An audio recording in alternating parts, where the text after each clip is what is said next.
Olá, pessoal! Bem-vindos ao Despertos.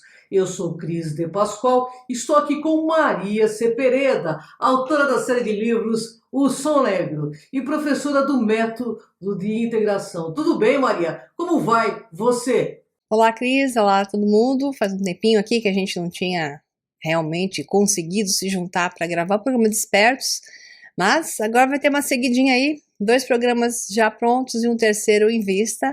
Então, vamos lá. É com você, Cris. Bem, pessoal, hoje é calmaria no programa Despertos.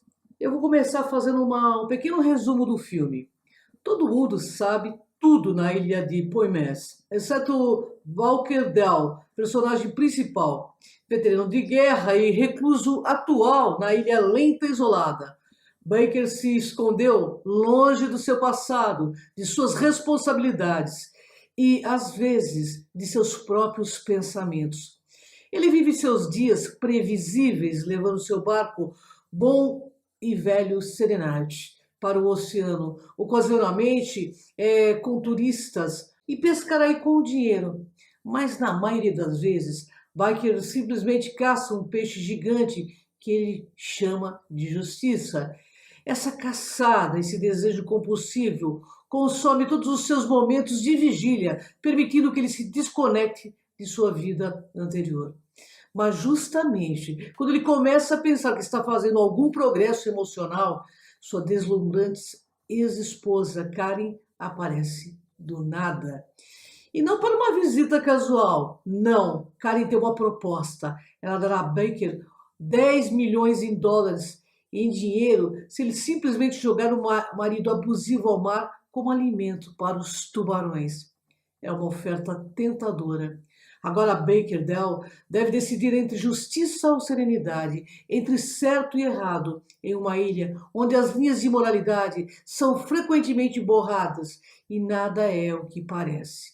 A referência da resenha, o link está na descrição, logo abaixo do nosso vídeo. Bem, eu vou começar as perguntas. Maria, para variar, os críticos do cinema em geral acabam com esse filme. Alguns dizendo que se não fosse o ator principal, esse filme deveria ser considerado uma vergonha e por aí adiante. Daí vem a pergunta: o que está acontecendo? Por acaso essa turma que se intitula crítico de cinema não é capaz de capturar o que um filme como este tem a dizer? Diz aí, Maria. Pois é, Cris. Eu costumo assistir os filmes que a crítica metralha, porque estamos tendo várias coisas que sempre aconteceram, na verdade, mas agora com uma intensidade maior sobre alguns aspectos. Um deles é que os críticos do cinema, alguns recebem uma orientação do que devem dizer, por causa que os filmes que são grandes recordes de bilheteria, tipo Avengers e tudo mais, tem um padrão, um pacotão típico e já entra com um grande valor na mídia.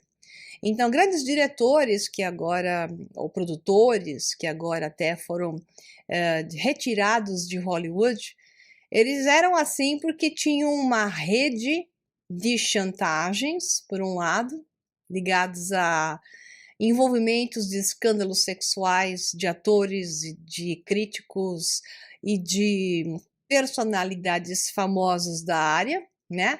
Como é o caso do mais famoso ultimamente, que é o Harvey Weinstein. Então, esse é um dos que eram donos de uma das maiores produtoras de Hollywood e tinha todo mundo nas mãos, porque fazia festinhas e encontros específicos aonde as pessoas ficavam com o rabo preso com ele. Além disso, de conseguir através desse tipo de favores e talvez pressão, você tem também a questão de grandes somas de dinheiro que são pagas no meio da crítica mundial e ao mesmo tempo na rede de distribuição dos filmes, que acaba levando aquele valor tão grande, se fala numa produção de filme, boa parte disso é marketing. Então o marketing leva mais do que qualquer coisa para que esse filme seja colocado em grande destaque, entre na data que se deseja, igual prateleira de supermercado, né? Além de entregar os produtos no supermercado quando eles fazem a compra, não é o supermercado que acaba pagando só para aquele que está vendendo o produto, e sim aquele que está vendendo o produto paga para o supermercado a compra da posição na gôndola. Então, aonde é que estão os produtos que mais vendem no supermercado? Aqueles que estão na altura dos olhos. Os de baixo vendem menos, os lá de cima são os piores. Então, o que acontece com os filmes é a mesma coisa. Tem-se que pagar para que eles fiquem na altura da gôndola ideal, na data que se deseja, para que não sejam misturados com grandes players. Então, isso tudo faz parte. Quando um filme não tem esse pagamento específico, surge os críticos que não receberam dinheiro para o pagamento. Então, isso é uma verdade que pode ser não totalmente integral neste filme. Mas o que está acontecendo é que os críticos querem algo muito óbvio, ou um melodrama dentro do padrão da manipulação sociocultural atual, né? E então existem aqueles críticos que esperam um tema que eu chamo de esquerda, né? Porque é a esquerda que movimenta a questão da ruptura sociocultural atual para a introdução de novos sistemas e novos padrões que estão adequados ao que se está manipulando a realidade no momento, desestruturando, rompendo com o passado, de forma a descerebrar, principalmente a juventude, para introduzir um padrão perdido, que é o que em grande parte está acontecendo. Então, todo conteúdo que tenha algo a fazer pensar não é bem recebido. Filmes que tenham realmente um conteúdo histórico têm uma grande dificuldade para entrar, a menos que tragam, resgatem alguma informação que é um gatilho importante para o momento presente, com aquilo que a realeza no mundo, que coordena esse movimento que eu acabei de falar, que não só são eles, mas eles são parte deles, né? Tem interesse de resgatar. Então, os filmes que aparecem, históricos, têm a ver com o interesse. Então, tudo é uma rede de interesse para implantar, para manipular. Então, esse filme tem algo a ver com isso também, por incrível que pareça, vocês vão entender já já, isso que eu acho fascinante, a crítica ter entrado de maneira tão forte. Então, entre todos esses aspectos que eu coloquei, um deles é que provavelmente os críticos não entenderam uma coisa que era fundamental, que eu vou explicar já já, né, o que acontece nesse filme, e faz com que, por não entendê-lo de fato, não entender qual é o jogo por trás, não conhecer exatamente qual é o objetivo desse filme, né, e portanto porque a atuação dos atores foi um tanto quanto sui generis, fora do padrão até, fez com que eles então esperassem uma coisa e acabassem vendo outra. Então, vamos já já entrar nesses aspectos que vai ficar melhor para vocês. Vou devagar. Maria, o filme tem elementos positivos e negativos, dependendo do ponto de vista. Por favor, percorra algum desses aspectos. Bom, para começar, positivos são os atores, né? Então, o filme conta com o diretor David Knight, que é excelente. Os principais atores são Matthew McConaughey, como personagem principal, que é o Baker Dill, Anne Hathaway, como Karen, Diane Lane, que eu adoro, como Constance, e o magnífico Djimon Hounsou, que é o Duke, entre outros atores que a gente poderia falar aqui. Bom, então, é estranho, né, que atores tão bons, de primeira linha, tenham sido massacrados. Então, a crítica não só massacrou o conteúdo do filme, como massacrou também a interpretação dos atores. O Matthew McConaughey é o Matthew McConaughey, né? Então, ele não consegue ser muito diferente daquilo que ele é. Só que ele é um sol brilhando no horizonte. Não só porque ele é bonitão, mas não é esse o principal aspecto. Ele tem uma baita personalidade, um baita carisma. E nesses papéis que ele dão, que não variam tanto na grande maioria dos filmes, porque tem alguns que sim, ele representa esse sol brilhando em conflito de uma forma ou outra. Então tem que dizer, ele é ótimo. E é uma delícia vê-lo, né? Outra pessoa que eu gosto muito é Anne Hathaway, que é sim uma baita atriz. O que acontece com a Anne nesse filme é que a interpretação dela faz parte do projeto. E nesse filme, ela é um elemento superficial, tanto quanto a magnífica Diane Lane e o Djimon Hounsou, né? E qualquer outro. Vamos entender qual é o foco do filme. Eu sei que vai ser um pouco difícil para vocês, mas é isso que a crítica não entendeu. O personagem principal, que é o Matthew McConaughey, Baker Joe, está experienciando a sua própria realidade. Ele é, ao mesmo tempo, o avatar inserido numa realidade virtual e o demiurgo, que é o criador dessa realidade. Vão entender já já. Vocês vão entender já já.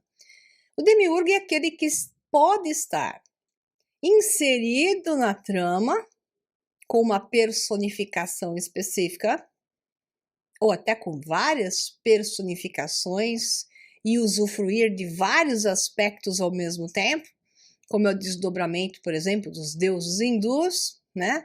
Que se diz, né, que surge de uma forma e depois se diversifica em outros, mas isso é visto até nos deuses egípcios, onde Osíris pode ter se transformado em Horus, né, em vez de ser seu filho, sim, ter renascido na forma de Horus.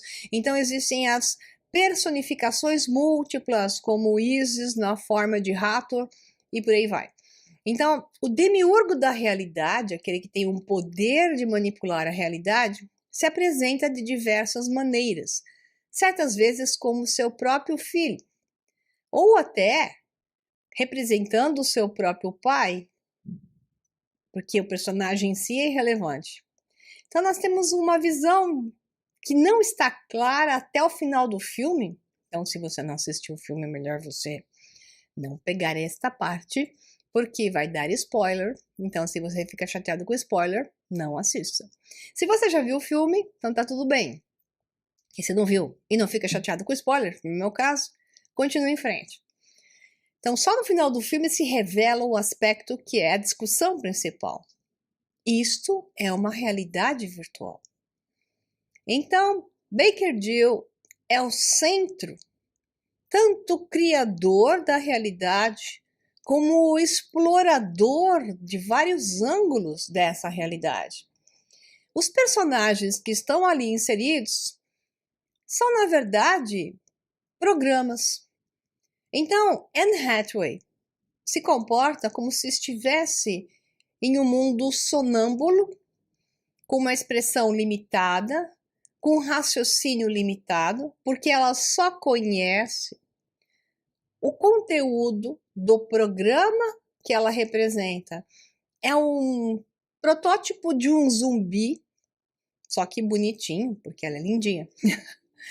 A mesma coisa aqui nós temos com a personagem que também é linda, Diane Lane, que é Constance. Então a Constance também está dentro de apenas um padrão limitado. Todo aquele que é inserido numa realidade, aquilo que se chama de reencadernação, né? Ou uma encarnação, que eu brinco que é uma encadernação de livro, recebe uma capa de um livro e uma narrativa, que é o que está no livro. Então, aquele que encarna numa realidade, ou como encaderna, como eu prefiro, ele vai estar dentro, preso, sob os limites e as regras do conteúdo desse livro. E a capa o define. Já a resenha, o resumo, a introdução do livro já o representa. Então, nós estamos encadernados numa realidade, limitados a esse ângulo de visão. Isso é o que acontece com a personagem de Anne Hathaway e todos os outros que estão em volta, periféricos ao ponto central, que é aquele que de fato está ligado ao seu ponto de origem, que está fora dessa realidade. Então, Deus está nesta realidade, é um Deus imanente, ou Deus está fora desta realidade, que é o Deus transcendente, que envia para dentro da realidade aquele que o representa, que é esse Deus que aparece com uma forma física, sujeito a virtudes e vícios, ou seja, ele tem aspectos positivos e negativos. Quando surge nessa realidade todos os deuses que são representados no hinduísmo, no panteão egípcio e por aí vai, grego, né? Eles são legaizinhos e horrorosinhos. Então, o mesmo Deus tem virtudes e vícios, porque está nesta realidade física. Muito bem. Então, este Deus que é então chamado no mundo, digamos, da gnose, de demiurgo, aquele que comanda essa realidade, aquele que a programa, como dizia Pitágoras, o Deus dessa realidade é um demiurgo, porque ele geometriza essa realidade, ele é o criador da realidade. Mas a sua origem, de fato, não está aqui, está fora dela. Dentro dela há uma projeção. Então, dentro da realidade do filme, na história projetada, existe uma projeção desse Deus criador transcendente do lado de fora, projetando um Deus imanente que é o centro de tudo e tudo gira em torno dele, que é o Baker Dill, que é o Matthew McConaughey. Então, aquilo que está dentro do filme, dentro da história, são personagens sem alma. Me entenda do lado positivo, para você entender. Quando eu chamei, então, por exemplo, o personagem da Anne Hathaway, a Karen, como é que eu falei mesmo? Zumbi. Escapou a palavra. Então, tudo o que acontece nesse filme gira em torno de um menino. Um menino que sofreu com a história da morte do pai. Então, o pai está morto. O que está acontecendo com o pai naquela história é depois que o pai morreu. Só que se conta como se ele não tivesse morrido. Então, há uma realidade paralela aonde a criação de uma história, a narrativa do demiurgo, que é o filho, cria como se fosse uma realidade paralela, uma continuidade de algo que em outra realidade não aconteceu, porque o pai morreu. A mãe se casa com outro. Então, a mãe sofre aquilo tudo que ela narra ali na história, realmente sofrendo abusos e dominação da mente, física, abuso físico, emocional e todas as coisas que você pode imaginar, que muitas mulheres sofrem na realidade. E o menino presencia isso. Então, a vontade do menino de matar esse padrasto se expressa através da criação de um game. Então, ele cria um joguinho onde o pai está vivo. Então, a criação disso gera uma realidade que é tão virtual quanto a nossa realidade. E ali, os personagens estão em volta deste ponto central, que é o menino, o demiurgo, criador dessa realidade, programador, geometrizador dessa realidade, aonde ele se projeta como sendo o pai, mas ele é o menino, que se projeta no local do pai, no lugar do pai. Então, o menino é o pai. O sofrimento do menino é o sofrimento do Baker, fazendo com que ele tome decisões dentro daquilo que o próprio menino é, né? Então, a história é bárbara porque o personagem, o Baker, é bom.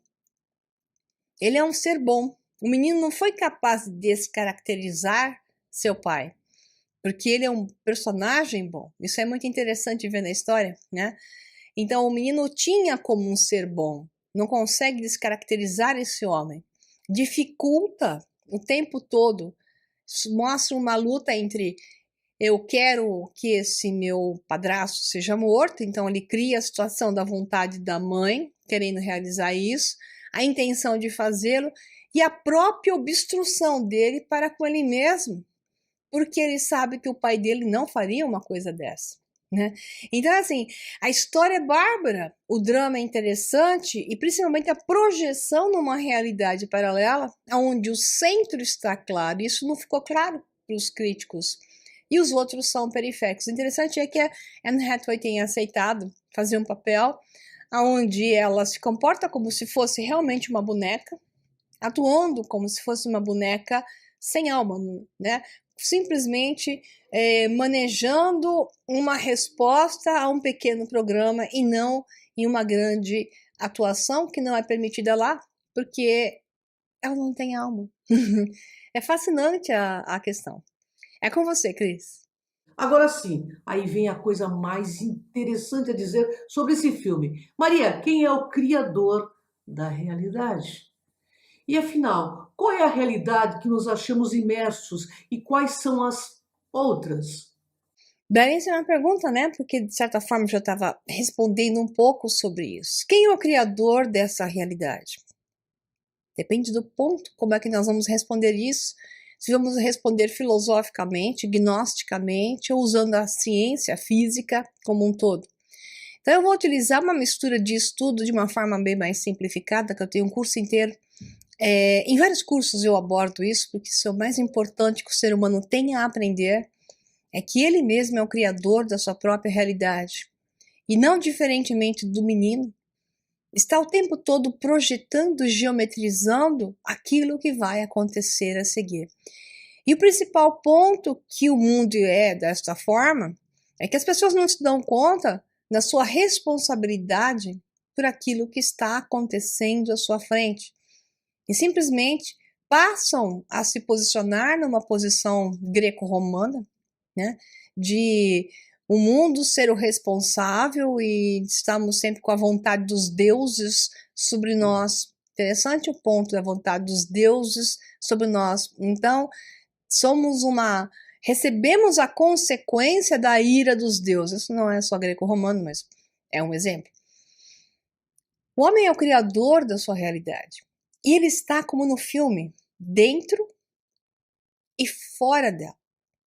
O fato de não entender que ele do lado de fora da projeção está comandando a si mesmo nessa projeção, o fato de ele ter perdido contato com a consciência que projeta a ele na forma desse avatar encadernado na capa do livro e com aquele conteúdo escrito que é a narrativa a qual ele deve obedecer, né, que é o seu destino, vamos assim dizer, que não é uma coisa, de maneira nenhuma, que se possa mudar, muito ao contrário. Existe uma narrativa, existe uma linha a ser seguida, mas o destino não está fechado. Tudo que vai acontecer tem um grande grau de variação possível. Por quê? Porque o homem tem a capacidade de mudar as fases do jogo, alternar os seus caminhos. E quanto mais ele se torna consciente de que isso tudo é um jogo que ocorre na mente, como acontece com o menino no filme, acontece na mente dele, e ele cria uma coisa manifestada, que é um jogo de videogame, que então manifesta a sua vontade. E os personagens que estão dentro do jogo não percebem a conexão com esse demiurgo. Até um ponto em que o pai até, Matthew McConaughey, o Baker, começa a perceber que alterações estavam sendo feitas e que as coisas não estavam daquele jeito que de repente no dia seguinte ele encontra e que alguém então tinha mudado. Quando ele começa a se dar conta de que havia uma interferência de algo, de alguém, essa conectividade entre ele e o outro começa a funcionar. E ele se torna um time funcionando melhor. Essa é a questão quando o homem se dá conta de que a mente dele, limitada nessa fisicalidade, é uma parte de uma outra mente que está fora da fisicalidade e que também é dele, que também é parte de uma outra mente em outros níveis, porque os níveis vão sempre aumentando até um ponto em que existe uma conexão perfeita de tudo isso, e tudo isso não sai de uma mente central, um ponto central que se estende, que se projeta, que se desdobra e que se transforma em outras versões de si mesmo para se experienciar. E que a parte mais final disso é a projeção da matéria, a que parece mais isolada, a que tem um maior grau de dificuldade para se compreender, a que se sente perdida e que acha, mas sabe, né? Que acha que precisa de alguém para lhe ajudar, mas sabe que tem algo lá em cima, em outro lugar, que é o seu Criador, que sabe mais do que ele, que está em algum lugar e com o qual ele deve se conectar. Em função disso, o homem se engana e é enganado por causa da vontade enorme dessa conexão e a falta do conhecimento do que realmente é isso. E a vontade enorme de outros, então, tão perdidos quanto ele, de usarem esse mecanismo da mente do homem que busca a reconexão para dominá-lo e mantê-lo cada vez mais separado, que é o que a grande maioria das religiões fazem, mantê-lo dominado na fisicalidade, obedecendo seres que comandam na fisicalidade em nome de algo que eles não têm contato nenhum, porque eles estão mais separados do que aquele que está perdido, porque estão dominados pelo inverso, pela vontade de fazer mal, pela vontade de subjugar, sob a vontade mais dos vícios da matéria do que das qualidades que a matéria pode prover. Então esse aspecto é incrível, a nossa experiência na realidade é incrível, e o único objetivo dela é nos fazer entender que sim, estamos conectados o tempo todo, e quanto mais nos damos conta disso, mais a conexão se faz sentir, que é o que acontece no filme, e isso é muito bonito lá e poucos percebem.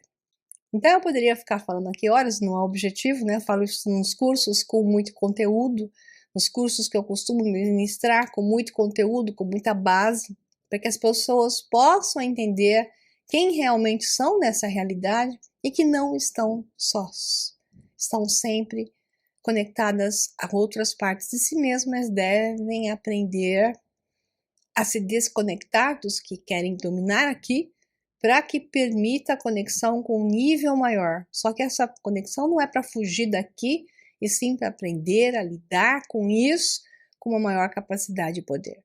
E de maneira mais ética, mais agregadora, mas não escravizadora. Ok? É com você, Cris. Maria, este filme está nos trazendo uma mensagem positiva ou apenas revelando aquilo que você mesmo chama de um grande plano? Pois é, tem as duas coisas, né? Como sempre, todo filme de Hollywood. Ele carrega elementos que aquele que estiver pronto, tem condições de enxergar mais no mesmo, expandindo a sua visão. E aquele que não está pronto acaba recebendo um pacote de informação que fica gravado lá e será resgatado facilmente pelos que eu chamo de donos do mundo, aspas, né? Com um mecanismo de resgate, porque os símbolos, os dados, algoritmos, comandos hipnóticos estão sendo constantemente inseridos na humanidade que dorme, e no estado adormecido é muito mais fácil de estabelecer o domínio da mente do homem através desses mecanismos, né? Mas o que nós temos aqui, que é uma visão clara, muitos filmes estão mostrando a questão das realidades paralelas e muitos outros, que as realidades paralelas podem ser obtidas através de um mecanismo de programação. Então, a inteligência artificial é uma delas, que está imersa no que se chama de uma criação de uma realidade virtual, onde uma inteligência artificial comanda isso, ou inteligências artificiais são os que estão experienciando essa realidade. E o que está sendo programado para o homem é parte do que eu estou falando já e falei num webinário chamado Transhumanismo, que foi feito no meu canal do YouTube, onde a informação do homem, tudo aquilo que eu sou e faço, está sendo transferida via internet, via um relógio inteligente, um celular, um smartphone, que de significado é esse mesmo, programas de internet, tudo aquilo que você faz, agora com câmeras e dados e monitoramento, até se você respira, se você não respira. Esse monte de monitoramentos estão fazendo upload de suas informações, que significa aquilo que é a sua mente, como você age, quem você é, o que você faz frente a alguma coisa que é colocada na sua frente, quais são as suas decisões, qual a sua forma de pensar. Então, tudo isso está sendo retirado de você. Esse banco de informações está sendo transferido para centros, né, de bancos de informações que estão compilando isso, deixando pronto para que essa informação seja transferida para uma inteligência artificial, aquilo que se chama de noosfera, onde todos estaremos imersos nessa noosfera a título de informação, mas não a título de corpinho. Então, o futuro da humanidade é uma transferência da informação de todos nós para um banco central, para uma criação sintética e não orgânica de um banco de dados aonde cada um exista, mas sem o estado físico. Então, isso se chama de ponto ômega, né? O momento em que a fisicalidade desaparece e surge, então, você de uma outra forma, aquilo que o jesuíta Teilhard de Chardin chamou de humanos 2.0 através do ponto ômega, que é o momento em que, segundo ele, Deus está chamando a criação de volta para ele. O que Deus deu, Deus retira. Então, Deus retira a informação, chama a criação de volta para ele, deixando, então, essa informação nessa noosfera, que é o projeto, a ideia que Teilhard de Chardin apresentou, e eu falo num curso chamado O Ponto Ômega, quem quiser pesquisar, Teilhard de Chardin, você vai entender melhor aquilo que eu estou falando, e toda essa explicação ligada ao transhumanismo, a transferência de informação da humanidade, não é só para dominar, que é efetivamente o que acontece, né? E vai acontecer cada vez mais, e sim também para desprezar a necessidade da fisicalidade e criar uma humanidade totalmente ligada a uma inteligência artificial, todos numa rede que deixam de ser o que eram para ser outra coisa, que é uma inteligência artificial que atuará por você. Então você deixa de existir literalmente e tua informação é copiada para um outro que atuará como você, pretenderá ser você, imitará você, mas não é você. É o que se chama de realidade paralela. Então isso é uma outra realidade paralela. Então o que estão fazendo esses seres desta realidade? Criando uma realidade paralela, onde haverá uma versão alternada de você de forma totalmente artificial. Pois é, são os demiurgos tomando o papel de demiurgo na realidade física, criando um novo universo virtual, criando uma nova realidade, com outro padrão, usando você de outra forma. Pois é isso que está sendo feito. É com você, Cris. Muito obrigada, pessoal. Obrigada por tudo e até o próximo Despertos. Bem, pessoal, uma honra estar com vocês. O Desperto é um programa maravilhoso, que tem muito conteúdo. E eu sei que Maria também anda muito ocupada, eu também, mas a gente promete que a gente volta rapidinho com outros despertos. Gratidão, Maria, por compartilhar tanto conhecimento e gratidão a você que nos assiste. E inscreva-se lá no canal de Maria Cepereda e no Cron TV, que é o meu canal do YouTube. Vamos lá, pessoal. Até o próximo Despertos. Vem com a gente nessa jornada.